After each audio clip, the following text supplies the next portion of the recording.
Are you looking for some extreme sa Sagada, guys? Ito ang itry nyo. Rock climbing, guys. Medyo talagang very challenging ito, guys. Mata-challenge talaga kayo nito. Ay, itatry ko sana kaso nagmamadali yung aking mga kasamahan.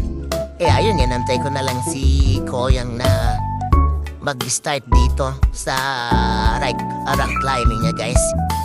Maganda sana nga na matry ito.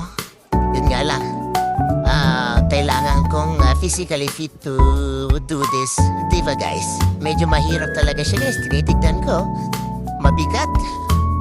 Ang taas kasi, tapos syempre, mahirap yung ganyan. Hindi ko pa na-try actually, guys, yung sa mga mall lang. Kaso, yun nga, mahirap na nga yung mga nasa mall, eh. Ito pa kaya yung totoo, diba, guys? Try nyo ito, guys, pag napunta kayo ng Sagada. I-try nyo. Malapit ito sa Eco Valley at saka doon sa Hanging Coffins. So, yun, guys, i-try nyo to. Pag, or sa nyo ito sa Sagada, guys, para matry nyo yung extreme na larong ito. Pero masaya. I-try nyo to, guys. Maganda itong bagay na matry din. O mag-try ng mga panibago na mga bagay. O, diba, guys? Tara!